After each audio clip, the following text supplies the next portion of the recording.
8:40, nuestro panel de conversación empieza en este mismo momento. Montserrat Rolano, buenos días. Muy buenos días. Y buenos días a nuestra primera invitada, o segunda, como quieran, no vamos a establecer ninguna jerarquía acá. Flavia Torrealba, presidenta de la Federación Regionalista Verde Social. Muchas gracias por estar acá. Muchas gracias por invitarme en estos días donde la política además está tan entretenida. Sí, intensa. Desafiante. También. Sí, estábamos hablando ahí recién con Manuel Antonio para que nos ayudara a ponerle cabeza al tema y ahora vamos a seguir en lo mismo y por eso saludamos a la secretaria nacional de la Democracia Cristiana, Alejandra Krause. Alejandra, siempre bienvenida. Muchas gracias, Patricio. Un gusto estar con ustedes, con Mons y sin duda con Flavia. Sí, bienvenida Alejandra, Flavia. Bueno, está bien intenso, quedan poquitos días, 10 días quedan para la campaña, para la elección, perdón, estamos en plena campaña que finaliza en una semana más, el próximo jueves ya se deja de emitir la franja, ¿no? Así que quedan muy poquitos días, estamos en la recta final y bueno, es habitual que en estos contextos se tensen, ¿no? Las posiciones, se muestren los puntos de discrepancia. Sabemos que muchas veces, sobre todo con voto voluntario, las personas toman la decisión los últimos días, las últimas semanas, incluso por quién van a votar. Y bueno, es en ese contexto que Carolina Toá, y en contexto de una baja también en las encuestas, Carolina Toá tenía un tono más agresivo con sus contendores, particularmente con Janet Jara, ¿no? Bueno, en el último debate que hubo de Clínica y Radio Pauta, ella cerró sus alocuciones cuestionando el domicilio político de Jaime Mulet, cuestionando la falta de experiencia del Frente Amplio y de Gonzalo Vinter y lo que ha sido la experiencia también en el exterior del Partido Comunista, ¿no? Habló de la pobreza, en fin. Que fue lo que más dolió, parece, ¿no? De todo lo que dijo, generó hartas reacciones y ahí, Flavia, te quería preguntar cómo lo ves, ¿no? Porque Toá, y esto está claro, hay una minuta, y él lo dijo también el diputado Arturo Barrios, ¿no? Que el contrincante es Janet Jara. Ya, no le contesten más a Vinter. Claro, dice la minuta. el Frente Amplio ya es pasado. Sí, claro. Y bueno, hay una estrategia muy clara, muy nítida respecto de pegarle al Partido Comunista, ¿no? Y a Janet Jara. ¿Cómo evalúas esa estrategia sabiendo que tú tienes tu posición, tu candidato, ¿no? Pero en términos de análisis político, ¿cómo evalúas la estrategia de Carolina Toá? Que está siendo más agresiva, pese a que en un principio se le criticó por ser pasiva, ¿no? Porque Janet Jara le decía, bueno, te pongo un 5, de 1 a 10 en tu gestión como ministra de Seguridad, que también es fuerte, ¿no? Que diga algo así. Ahora está más dura, ¿no? ¿Cómo evalúas la estrategia? Porque hay dos posiciones, pues yo he visto algunos analistas que han dicho que es una buena estrategia para diferenciarse y para captar un voto que va más allá de la izquierda, no solo de la militancia, sino que más allá de la izquierda. Y hay quienes dicen, un poco la línea de Manuel Antonio Garretón, que es una mala opción, es una mala estrategia, ¿no? Sí. Es un error, dijo él. Ahí, súper breve, Monse, le preguntábamos ayer a Arturo Barrios, yo le pregunté directo, oye, ¿ustedes están llamando a votar gente fuera de la coalición? Dijo, sí, es legítimo. Bueno, Flavia. Bueno, yo venía escuchando a Manuel Antonio, yo soy bien fan de Manuel Antonio y difícil no serlo, ¿ah? ¿eh? Sí. Pero bueno, creo que él da en algunas claves que nosotros compartimos. Primero voy a hablar de la estrategia, después de lo que es la mirada, si es que tengo algo de tiempo. Pero creo que ellos han sido zigzagueantes porque partieron de una premisa equivocada. Y es un error de principiantes, que es que en política no hay adversario pequeño. Y cuando se planta la candidatura de Toá, digamos, con el apoyo de 4 partidos y después se suma la Democracia Cristiana, que ahí está como en el filo Yo me asusté, tuve que preguntar al CERVEL si eso no hacía correr riesgo, digamos, al pacto completo. Al principio era una candidatura con una actitud muy ganadora, muy poco dialogante. De hecho, yo traté personalmente de acercarme a Pepe Toro, ni siquiera, o sea, no voy a relatar los detalles, pero estaban en una actitud equivocada a mi juicio, porque insisto... Medios vivos, ¿no? Sí, creían que tenían una candidata ganadora, digamos, que fue cayendo poco a poco y cada error es peor, y creo que ahora se va a agudizar el error porque ella ya había adquirido un perfil que era el tratar de colocarse por sobre la contingencia, de ser la mujer de Estado, pero ahora va en una dirección contraria. De hecho, la franja de ella había tratado de mostrar este lado humano. Y bueno, yo creo que están cerrando con la ayuda de los medios de comunicación, de La Tercera y El Mercurio particularmente, de los poderes, están tratando de cerrar esta discusión para que haya solo 2 candidatas y usar la figura de Jara como el cuco, digamos, y como mostrar el riesgo, los extremos, y me parece que es muy agresiva que están levantando más a Janet Jara que sí, mostrando la... Es evidente porque hay un análisis muy también interesante que ha seguido hace mucho tiempo acerca de la evolución del electorado, bueno, varios centros de estudio, digamos, donde no existen ya las dimensiones tradicionales de la política, esta línea de que tú te mueves de la izquierda y la derecha, sino que hay un tercio de población muy despolitizado que quiere que le resuelvas los problemas, y quien lo haga da exactamente lo mismo. Entonces, son códigos distintos a los 90. Nosotros no podemos hacer una política como en los 90 cuando estamos enfrentando otros problemas y estamos pagando las consecuencias, insisto, de una despolitización de el pueblo de Chile, de la ciudadanía. Sí, ahí, Alejandra, como tema de estrategia, en el entendido de que en política se debe procurar sumar y multiplicar y no, cuando se trata de las huestes propias, restar y dividir, ¿no? Cuando fue la candidatura de Paulina Bodanovich, en su breve existencia, desde el mundo del llamado socialismo democrático se cuestionó mucho de que se estaban dividiendo los votos del sector, ¿no? Y entonces ya luego la renuncia de Paulina Bodanovich generaba una sola candidatura. Esto que se hace ahora de voluntario e involuntariamente decir esto ya no es más entre 4, sino que es entre 2, ¿cómo lo ves desde el punto de vista de la estrategia? Porque podría suceder o podría estar sucediendo lo que dice Monse, que es levantar a Janet Jara y decir, bueno, ya no es carrera corrida, contra ella vamos, pero también puede generar, ahí Flavia va a contestar seguramente después desde el lugar donde está, un cierto resultado adverso en el sentido del voto útil, ¿no? Podría haber votantes de Vinter y Mulet que dijeran, bueno, si esto es entre Jara y Toá, bueno, mejor voy y voto por alguna de ellas dos, ¿no? Y que no necesariamente sería Toá, ¿no? Bueno, ¿cómo ves la manera en que, yo creo que aquí podríamos establecer un consenso, salvo que digan lo contrario, la candidatura de Carolina Toá está reaccionando, ¿no?, frente al nuevo escenario?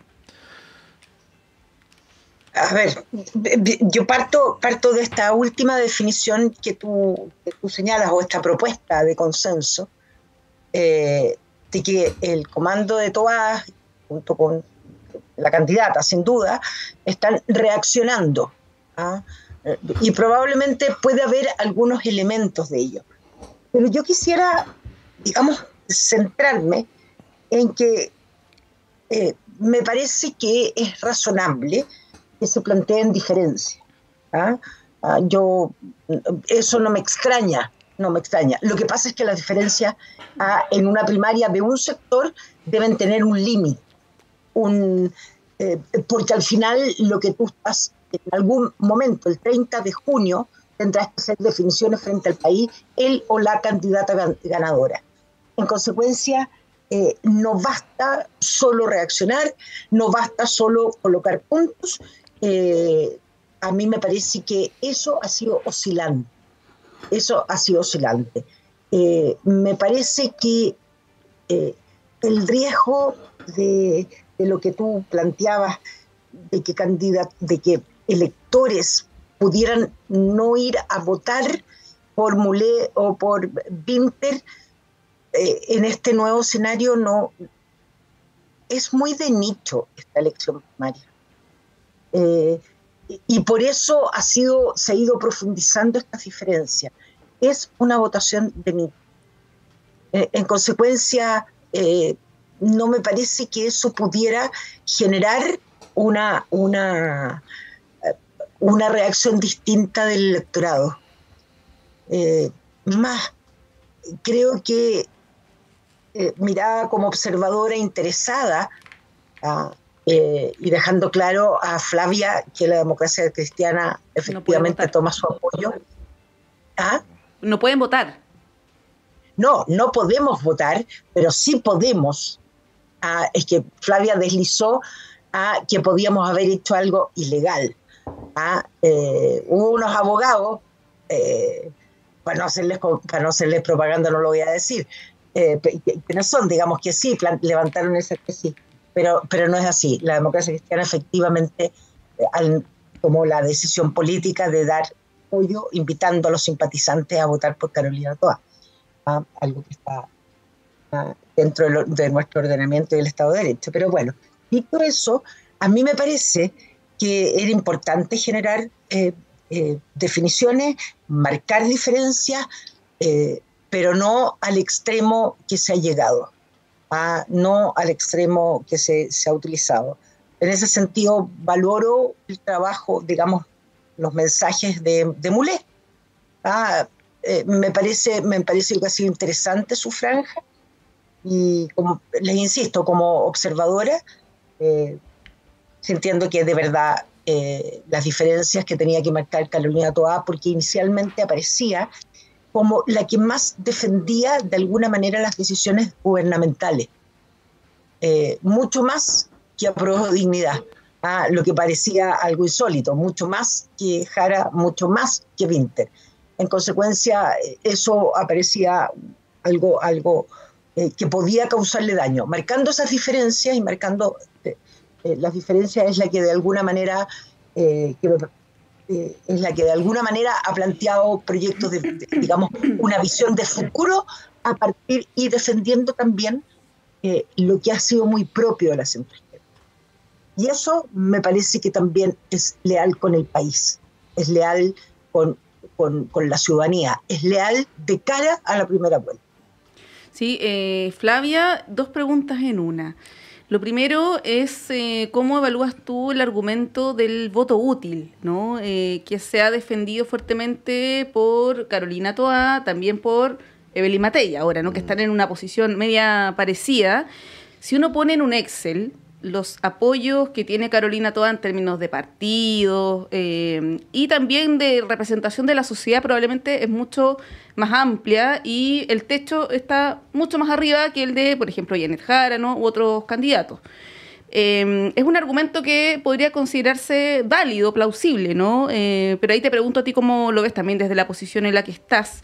Y segundo, esto que dice Alejandra de marcar las diferencias, porque, claro, está bien tener diferencias, matices, pero cuando uno llega al punto de decir que el programa económico del otro candidato es kirchnerista, descalificándolo, evidentemente, es que no estás de acuerdo con su programa, con sus ideas, y por lo tanto, al momento de apoyar a la otra candidata, en este caso Janet Jara, se dificulta un poco la labor, ¿no? ¿Cómo voy a apoyar yo un programa de una candidata del cual yo tengo una opinión tan crítica, ¿no? ¿Cómo lo analizas ahí pensando en la unidad del sector? Porque ha habido experiencias de amplitud, a propósito de la entrevista con Manuel Antonio Garretón, que él decía, la centroizquierda sin el Partido Comunista no tiene sentido, porque la izquierda es el Partido Comunista, ¿no? Ha habido experiencias que han aglutinado al centro, a la izquierda, y no han sido muy exitosas en el pasado reciente, la nueva mayoría, por ejemplo, ¿no? ¿Cómo lo ves? Una cosa, Alejandra, yo no deslicé torcidamente, digamos, que la DC hubiera estado cometiendo algo ilegal. Me preocupé De hecho, no tuve que preguntar al CERVEL si es que podía participar o llamar a votar a gente que no estuviera en el pacto, porque yo me imaginaba que hacíamos, por ejemplo, si en un momento de polarización llamaba a la UDI a votar por algún candidato. Entonces era básicamente esa mi preocupación. No hay una interpretación torcida, pero una legítima. No, me aclararon que, o sea, podría, porque si la ADC los llama, digamos, los otros podrían decir, vayan todos a votar por Jara. ¿Y cuál es ahí hay un límite ético? Efectivamente no es legal, me aclararon en el CERVEL. Entonces era una preocupación legítima, no hay un argumento torcido en aquello. Pero solo para aclarar el punto, porque lo que pregunta Monse es lo más relevante, pero bien cortito. ¿Cuál sería la diferencia entre lo que ha señalado Alejandra? Ya vamos a poner un ejemplo, así que eventualmente el Partido Republicano llame a votar a sus simpatizantes, no a sus militantes. ¿Cuál sería la diferencia? No hay. Por eso que nosotros encontrábamos que había un riesgo alto que los partidos partieran, que no habían firmado el pacto, estuvieran llamando a votar por candidatos para invalidar la elección. Entonces, por eso yo pregunté personalmente, de hecho, al subdirector y a uno de los subdirectores, y estuvieron estudiando el tema y me aclararon que no, digamos, que no iba a tener ese alcance, porque los militantes no podían votar. Dicho eso, bueno, aquí hay varios aspectos de la pregunta que la Monse plantea, pero yo creo que, a ver, aquí no hay programas de gobierno, aquí hay perfiles que están inscritos en el CERVEL. Cuando uno ve el que inscribió Carolina Toá, yo no entiendo cómo pretende resolver los problemas.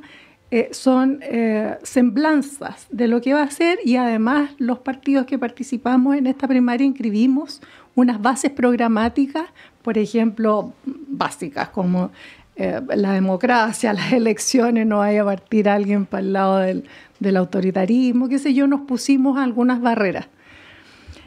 Pero en concreto yo no sé cuáles son las grandes propuestas para resolver los problemas del futuro. Todavía no logro entender cuál es la gran propuesta, por ejemplo, de Carolina Toá para resolver los problemas del futuro, porque estamos en un mundo bastante complejo. Si nosotros miramos fuera de nuestras fronteras, hay guerras desatadas, se están eliminando y autoeliminando países, y eso tiene impacto en el comercio internacional. Y la candidata, yo por lo que le he escuchado al Álvaro García en los espacios que hemos compartido, pretende mantener esta economía abierta, por ejemplo, que es un riesgo alto para la seguridad alimentaria en el país.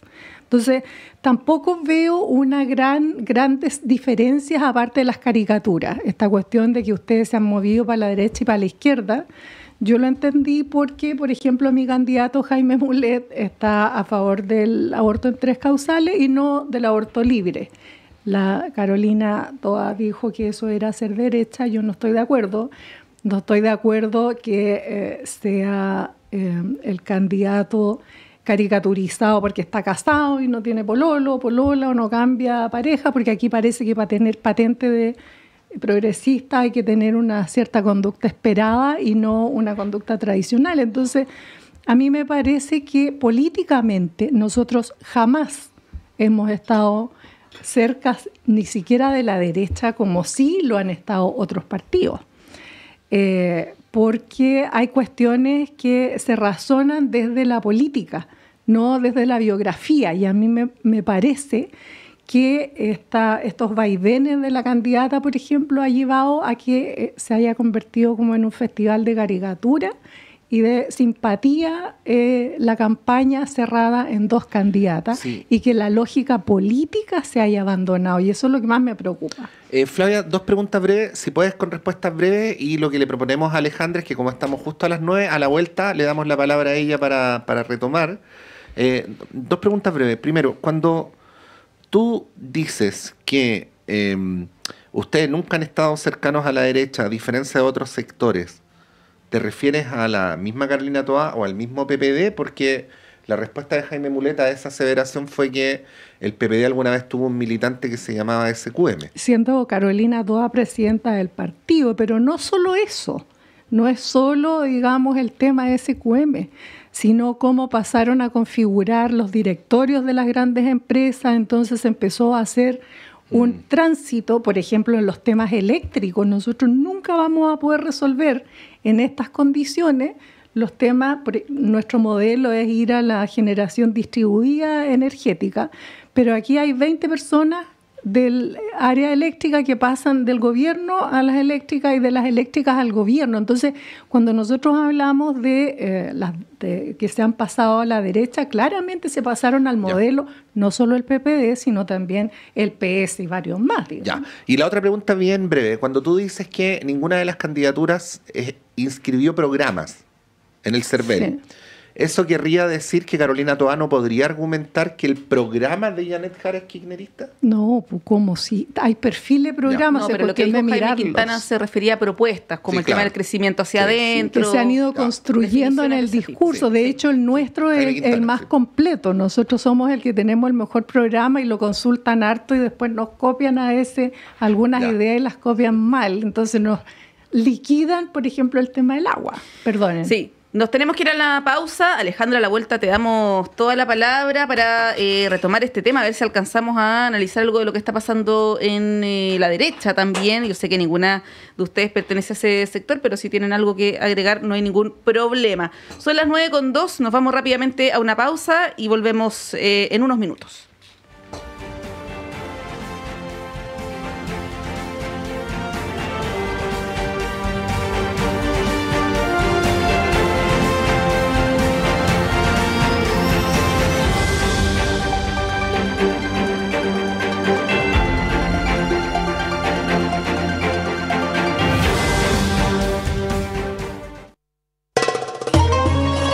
¿Qué pide Palestina? El respeto al derecho internacional. Solamente eso. Una de las mayores catástrofes de este siglo XXI se vive en Palestina. Y nosotros, el domingo a las 9 de la mañana, hablamos de Palestina. Palestina por siempre en Radio Universidad de Chile. Encuéntranos en la plataforma Spotify y sintonízanos en Radio Universidad de Chile el domingo 9 de la mañana. Palestina por siempre. Palestina por siempre.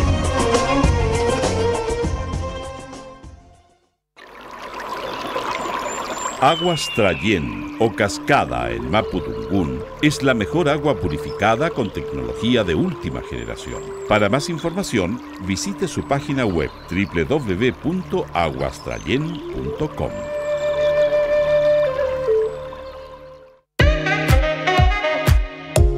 Durante 14 años, el tradicional espacio ciudadano saludable de la Facultad de Odontología de la Universidad de Chile ha acompañado un proceso de sensibilización y comunicación sobre las complejidades del fenómeno de la salud, formando una amplia y diversa red desde la academia, las y los tomadores de decisión y las organizaciones de la sociedad civil.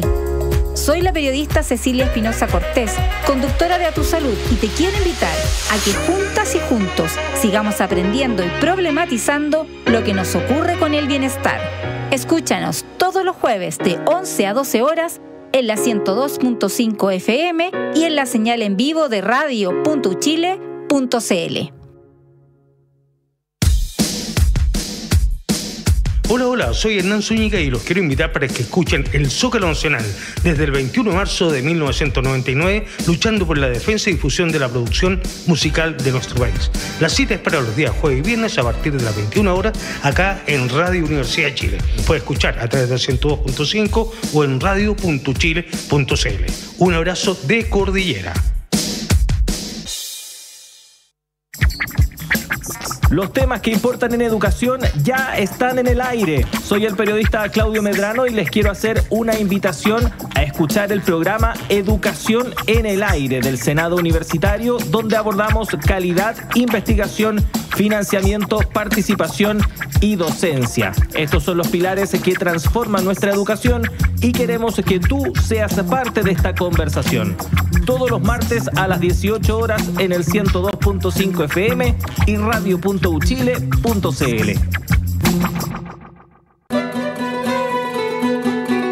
Radio Universidad de Chile, 102.5 en la banda de frecuencia modulada, te invita a escuchar Caleidoscopio de la Salud. del Departamento de Enfermería de la Universidad de Chile, un programa que respeta la autonomía y apoya la decisión informada de las personas frente al cuidado de su salud y la de otros. 110 años a la vanguardia de los ciudadanos en la salud del país. Caleidoscopio de la Salud, todos los sábados a las 12 horas.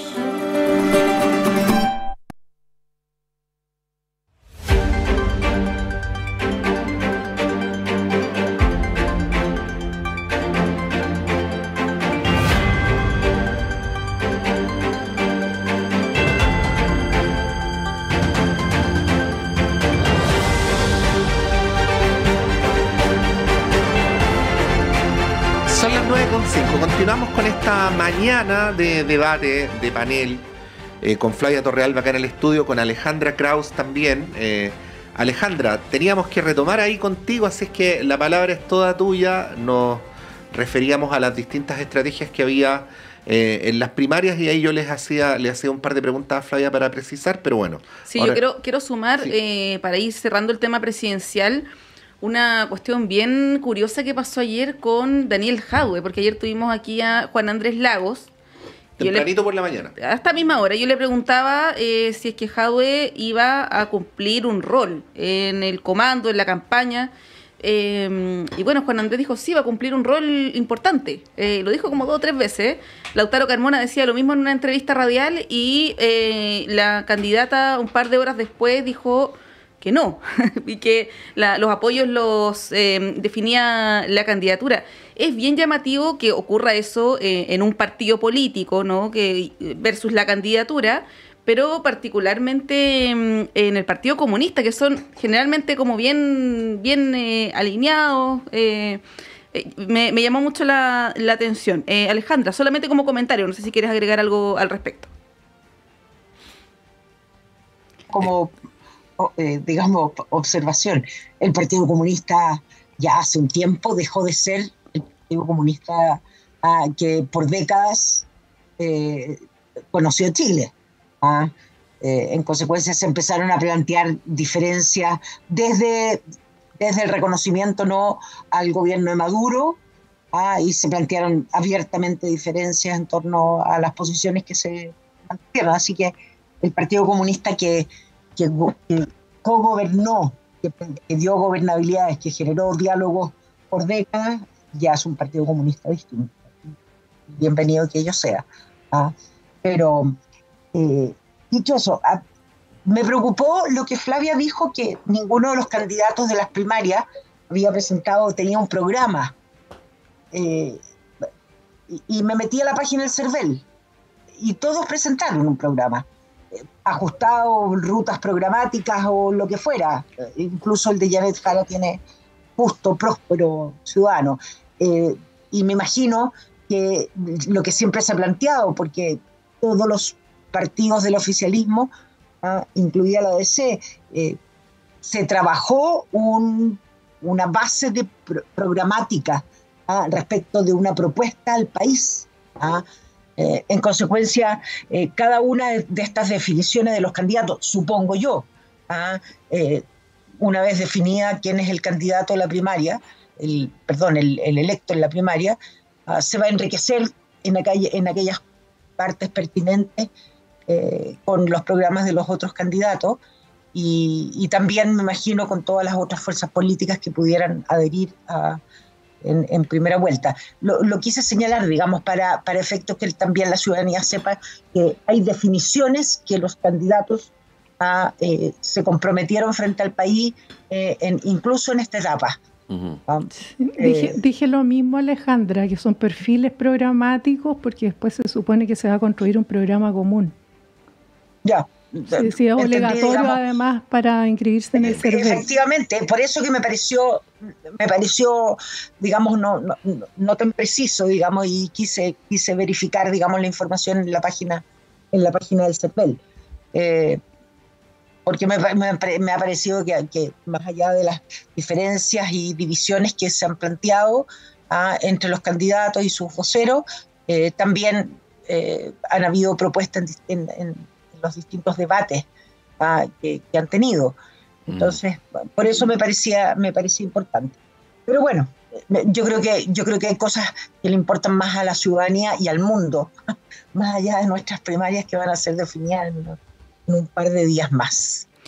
Sí, bueno, las quiero llevar a otro tema que es bien relevante también y que ha estado en el debate público los últimos días, en realidad, desde el fin de semana, a propósito de declaraciones del almirante de la Maza sobre el estado de excepción.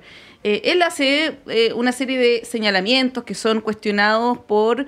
a propósito de los debates presidenciales, ahí Carolina Toá señaló que eso estaba como al borde de la deliberación, que no correspondía, pero él entrega argumentos que tienen que ver con la disminución de la violencia rural. Él entrega una cifra de un 78%, el desgaste que implica para las Fuerzas Armadas estar desplegadas en la macrozona sur, ¿no?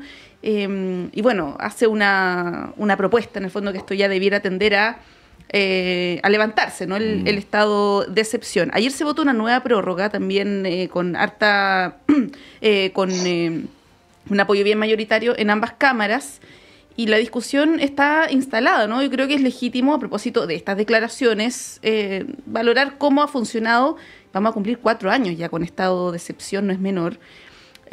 Flavia, ¿cómo lo ves? Bueno, uno siempre quiere que las instituciones funcionen y se mantengan en su área y que estén los militares atendiendo cuestiones de la naturaleza de su... Pero igual me hubiera gustado que esas declaraciones las hiciera la ministra del piano y que no fuera un general. Eso igual es llamativo, digamos. Algo está pasando ahí que no es la autoridad política la que se está haciendo cargo de este tema, sino una persona que no debería efectivamente estar dando estas opiniones, al menos públicamente, tal vez a su ministra, al espacio donde le corresponde. Pero creo que sí, creo que el tema de la Araucanía está tan politizado que estas cuestiones no se pueden ni discutir. Yo sigo harto las discusiones en el Congreso Nacional y mientras la derecha levanta un discurso de mucho miedo y que justifica mantener a los militares ocupando el territorio, los argumentos del otro lado siempre parecen muy débiles como para... Cada vez que se va a pensar en levantar o minimizar la presencia de los militares pasa algo. Y eso se amplifica, digamos, y volvemos al punto de partida, al reinicio.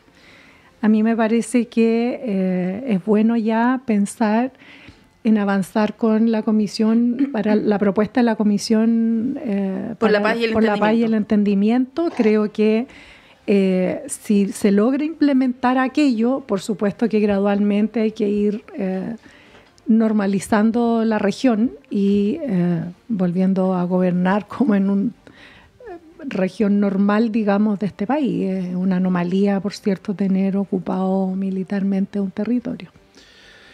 Sí, bueno, Alejandra, ya sabemos las consecuencias que tienen las Fuerzas Armadas cuando deliberan, entonces sobre eso respaldar plenamente a Flavia, pero aquí te voy a dar la palabra, pero permíteme dar una opinión antes. Esto es una opinión, no es una cosa de moderación del panel. Probablemente lo de la Maza llama la atención, hecha la salvedad que acabo de mencionar, porque nadie más lo dice, ¿no? O nadie más lo ha dicho. Porque él no solamente habla en la entrevista al Mercurio de la macrozona sur, sino que también habla de una cosa más general. Aquí lo leo textual: que nosotros nos podamos dedicar como Armada a nuestra tarea primaria definida por la Constitución, o sea, a desarrollar las tareas de acuerdo a la política de defensa. De esa declaración uno entiende que también está opinando sobre otros debates donde se plantea, por ejemplo, la participación de los militares en tareas de orden público, ¿no? Y a mí lo que me preocupa es el peso de los argumentos. Más temprano, en el noticiario Alejandra, Flavia, nosotros dábamos lo que en periodismo llamamos cuñas, ¿no? Los audios de lo que había sido el debate legislativo ayer. Y no tengo ningún interés en defender el ISALDE, sino que quiero plantear solamente el tema del peso de los argumentos. El ministro del Interior entrega datos, ¿no? Luego viene el diputado Mellado y dice: en mi región la gente se está riendo del gobierno y no entrega ningún dato, ¿no? Eslóganes, además con una manera de hablar altisonante. Y eso es lo que prima, finalmente. Entonces, mi único punto es, si es que hay datos que demuestran que la violencia en la región ha disminuido, de hecho, las palabras textuales de la Masa son de frecuentes aislados, ¿no? ¿Por qué el sistema político sigue actuando con una ritualidad donde vota sistemáticamente durante 4 años exactamente lo mismo, ¿no? Y ya deja de ser excepcional cuando pasan 4 años. Sí. Eso, Alejandra, transparenté que es una opinión y no una moderación del panel. Ahí la palabra es toda tuya. Sí. A ver, a mí me parecieron... no me sorprendieron las declaraciones del general prácticamente ya en retiro de la Armada. Porque el comandante me aclara, sí. Almirante. ¿Y por qué razón? Porque además la rama de las Fuerzas Armadas, que ha sido más deliberante, incluso ex almirantes, y que han hecho declaraciones absolutamente de carácter político, han sido efectivamente esa rama de las Fuerzas Armadas. Entonces, por eso no me parecieron extrañas. Tampoco creo que se trate de una debilidad o algo que pudiera estar ocurriendo entre el Ministerio de Defensa y la relación con las Fuerzas Armadas en esta materia.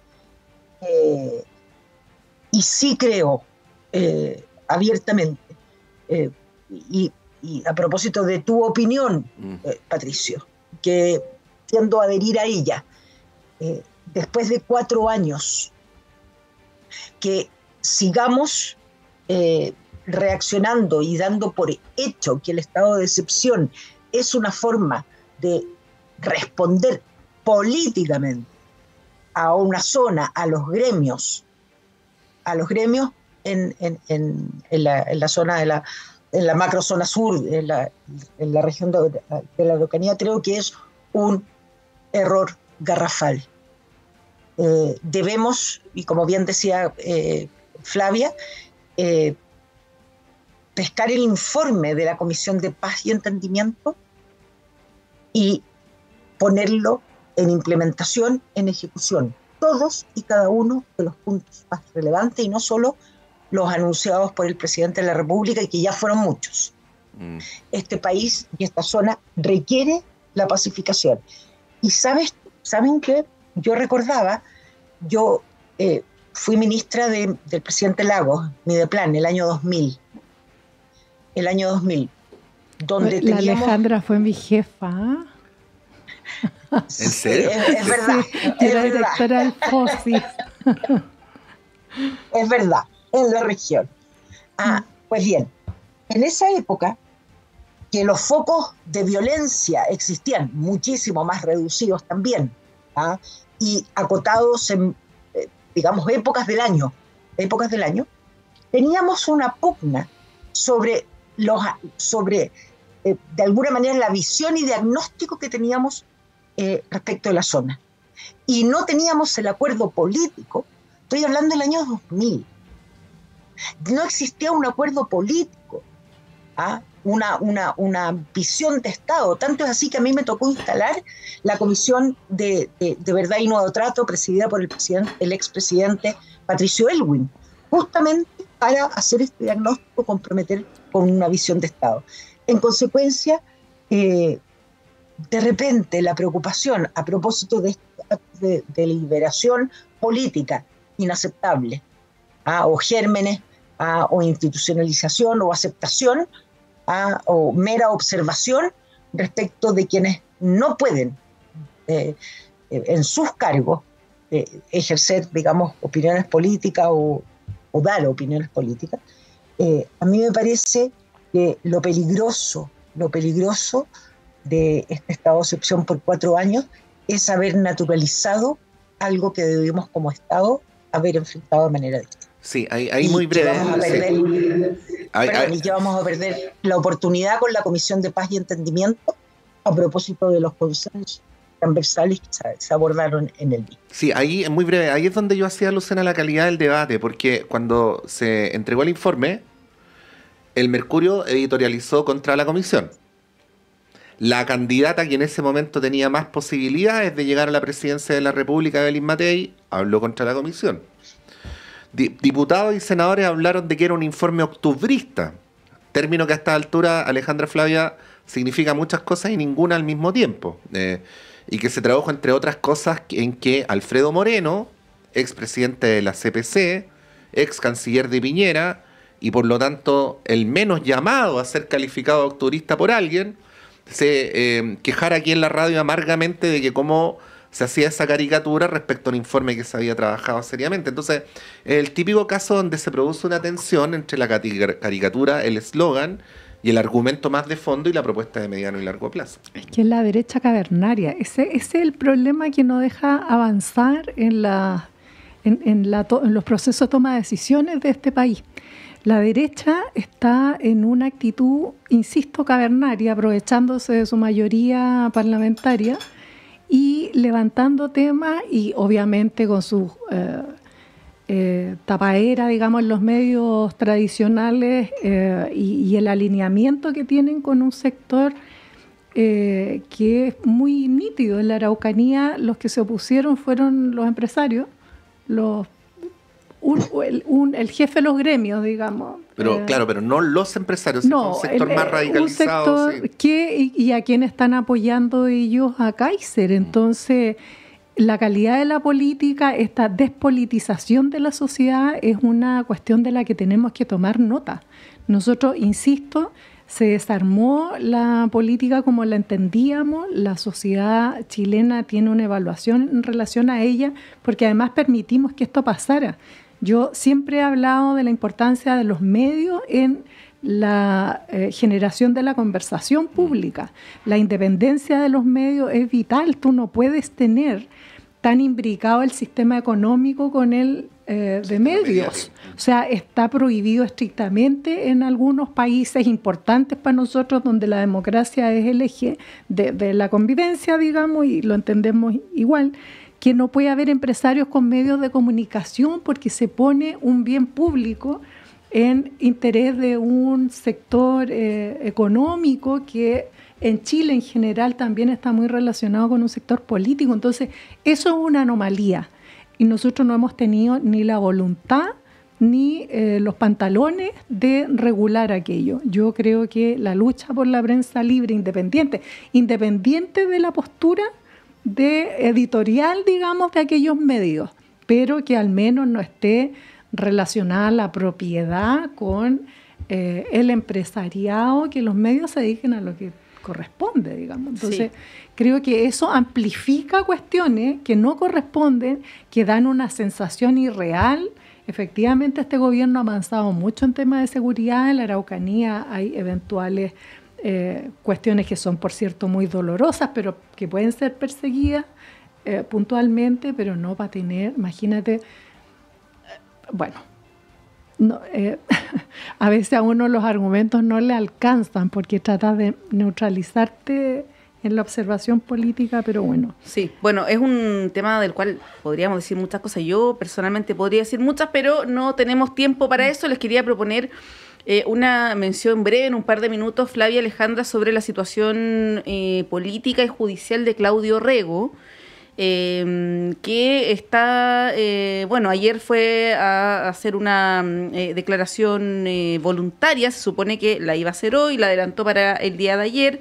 Él también el día lunes, se habló mucho de allanamiento, pero entiendo que él también voluntariamente entregó sus aparatos electrónicos. También, fue previo acuerdo, claro. Fue previo acuerdo, claro, fue de manera voluntaria. Y bueno, había una colaboración por parte de él con la investigación que se está haciendo, y en paralelo está esta acción que ha anunciado el Partido Republicano, que le falta una firma, son 12 y tiene 11 para poder acudir al Tribunal Calificador de Elecciones Por otra parte, la UDI dijo que iba a apoyar a republicanos, pero va a hacer también su propia presentación y tampoco tiene los votos, tiene creo que 5, o sea, las firmas, digo. Lo que habla también ahí de una gobernabilidad interna entre las derechas difícil, ¿no? Pero bueno, hasta el momento no están las firmas para presentar esta acción ante el Tricel. Y se ha cuestionado al gobernador Orrego cuando hay una investigación en curso y se ha hablado que él debiera congelar, por ejemplo, su cargo, ¿no? Debiera salir del cargo mientras dura la investigación. Ahí, Alejandra, ¿cómo ves lo que está pasando con el gobernador Orrego? A ver, primero señalar que a mí me parece que es legítimo las investigaciones en torno que son realizadas por otras instituciones, lo que corresponde respecto de una autoridad o lo que fuere. Pero me voy a salir respecto de respuestas como obvias. A mí me parece, yo no sé si ustedes de alguna manera han hecho seguimiento respecto de un medio en particular, que por largo tiempo empezó a vincular al gobernador con hechos, inicialmente Procultura, porque no hay que olvidarse que hay dos acciones que van en paralelo.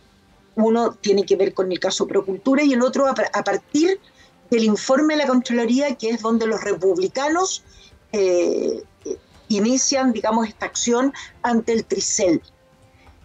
Y si uno observa, y como bien dices tú, Monse, que recuerdas declaraciones, que lo que se persigue al final es suspender el ejercicio de una autoridad elegida democráticamente.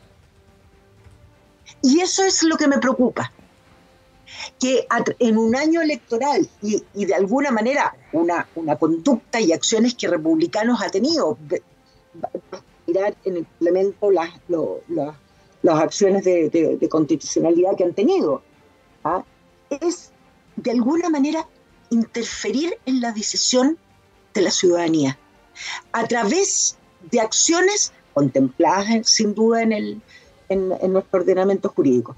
Fíjense que la acción ante el Tricel es con el mérito de esa presentación y los alegatos correspondientes que se decide o no se decide la destitución de una autoridad, el gobernador. En consecuencia, y posteriormente empieza el juicio y puede estar en esta acción, y lo subroga el más votado, que resulta ser Álvaro Belolio de la UDI. Entonces, hay algo preocupante, de ir instalando un modo de ejercicio de la política, tratando de interferir en la voluntad democrática de una ciudadanía que opta por una autoridad. Y eso es preocupante, y particularmente cuando van avanzando las ultraderechas. Y se pueden instalar modos totalitarios, modos de retroceder en derechos por vías administrativas, por acciones inconducentes. Eso es, a mi juicio, lo más preocupante. Y yo espero que el gobernador Orrego pueda ejercer, digamos, todas las acciones para sostener su defensa, derecho que es de todo ciudadano, y que en definitiva la ciudadanía podamos conocer la verdad jurídica, sin la interferencia de elementos políticos en un año electoral. Sí, Flavia. Bueno, no es misterio que nosotros fuimos tal vez los primeros que advertimos acerca de la posible utilización política de estos casos judiciales, que después terminan en nada. Recordemos que ayer, creo, la Iracy Hasler se le cerraron sus acusaciones porque nadie se hizo parte, porque la elección terminó y ella perdió. Entonces hay que estar un poco también alerta a lo que está pasando, porque se está usando yo siempre he dicho, vamos a terminar como Perú, con presidentes destituidos, con procesos que no se terminan, con acusaciones que uno no tiene muy claro qué son. La presunción de inocencia es una herramienta elemental y un pilar del sistema democrático, justamente porque se puede usar para derrocar o eliminar autoridades que fueron elegidas por el pueblo de Chile. Gracias a Dios que el gobernador y el cargo está protegido por un fuero, lo que no significa que lo proteja de no cometer delitos ni nada, porque ninguna autoridad puede cometer delitos y eso no protege contra ello, pero sí te da la posibilidad de ir más rápido al fondo del asunto. El fuero solo sirve para eso, para que los tribunales superiores revisen el fondo del asunto y si es que es verdad que estas acusaciones tienen algún fundamento. Eso va seguramente a pasar. Veo que Claudio Rego está colaborando muy eficientemente con la justicia. Yo insisto, la presunción de inocencia es central. Nosotros no vamos a emitir ninguna opinión en torno a este caso hasta que no vaya a un tribunal superior, pero sí quiero poner alerta que había en algún momento, yo escuché cierta conversación que estaba un ruido, digamos, que si había, por ejemplo, el riesgo de que ganara Janet Jara y la comunista y no sé qué, se podía levantar un candidato como de estas características para competir en un espacio donde ellos entendían que se unía distintos mundos y eso pondría en riesgo también algunas candidaturas que ahora aparecen moderadas en la derecha, como la de Matei, que a mí nunca me van a convencer de que esa es una candidatura moderada porque su consistente comportamiento en relación a los derechos humanos no es algo que sea baladí. Por lo tanto, yo creo que también ahí hay un tema de aquello. Bueno, lo que mencionan ambas es bien relevante porque en estos tiempos la tentación es decir que caigan todos, ¿no? Ese es como el incentivo, eso es como lo políticamente correcto, pero fíjense que con ustedes dos está, por nombrar solo un caso, de acuerdo. Ayer en este panel Fernanda García, que es una persona que se denomina a sí misma de derecha y partidaria de Evelyn Matei, defendió también muy fuertemente la presunción de inocencia, es decir, si los consejeros de derecha deben o no destituir a una persona que todavía está siendo objeto de una investigación y sobre la cual no hay ningún pronunciamiento institucional aún, ¿no? Y creo que no es una pregunta de si procede o no procede solamente, sino que creo que incluso tiene implicancias éticas. Bueno, Alejandra Kraus, muchas gracias, que tengas un buen día. Lo mismo para ustedes, un abrazo.